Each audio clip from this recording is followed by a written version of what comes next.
I'm a 3D printing enthusiast and, well, YouTuber. And I need a way to reliably mount my phone for YouTube videos. I realized that I needed a phone arm, which could be used in many different situations. The only problem is, they cost as much as 2 rolls of filament. I knew I wanted to spend as little money as possible, and I recently came upon an idea. Can a 3D printed phone set actually replace the $30 to $40 ones you buy online?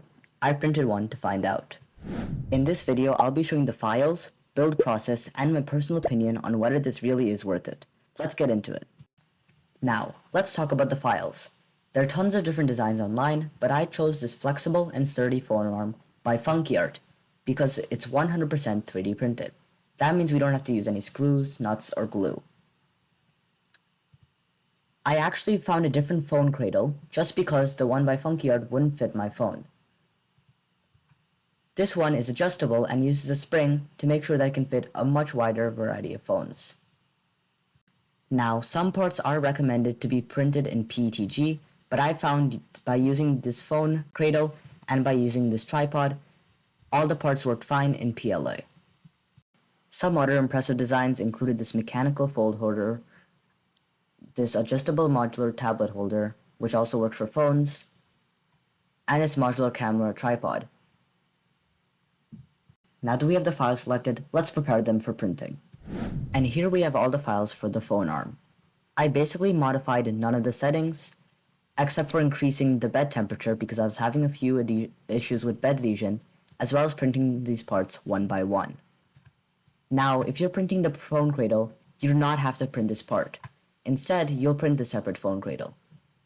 And speaking of the phone cradle, here are all the parts. I ended up not printing this ball swivel mount because I didn't really need it and I didn't see the point. But all of this other stuff was printed and it worked perfectly. I definitely prefer this phone cradle over the one in the original model. Printing both the phone cradle and the phone arm costed about 200 grams of filament, which is way cheaper than those phone arms we saw online. And now, let's get into the assembly. Alright, I went ahead and printed all of the parts, and will now start the build assembly. Let's move this all off to the side. Let's begin with the arm. We'll first take this piece and slide it into the base. Next, we'll take the two threaded ends of two of these arms and screw them on. This might take me a while, so I'll just skip ahead to when this is done. Once that's done, we can take this optional little cap and screw it on the end. We'll then connect all three non-threaded ends together, like so, using another screw. It's okay that they're loose right now. Oh, and sorry about this, but the cap was actually supposed to go right here. This will hold these layers together.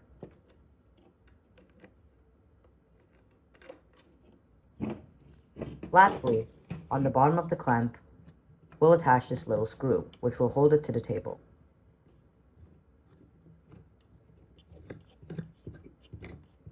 By the way, all the screws shown so far are identical, so you don't have to worry about accidentally mixing them up. And I think that's enough for me.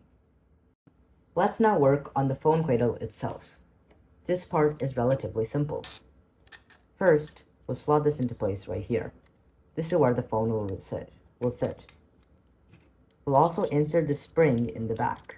This spring works best when printed with PETG, but it really isn't necessary at all. And lastly, we'll insert the screw at the top. This, of course, will check how much distance our phone will fit in. Our last step will be to attach our phone cradle to the top of our arm. I actually accidentally broke the screw while I was testing this model out, but it still works fine. We'll take this piece and just screw it on like that.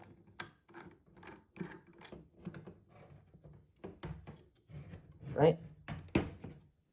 Our phone holder has a little connection point right here at the back. What you want to do is align it with this hole and then just screw it into place. We can also rotate it when necessary.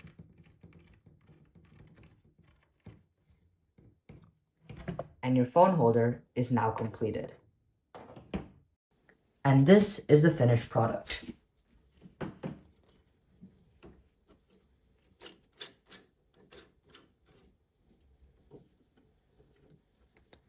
And of course, the base is right here. This phone arm is really adjustable and holds my phone really well, so I'm super pleased with the end result. If you have any ideas for a project or a video, please comment down below and be sure to check them out. I'm really excited for the next one, so see you then.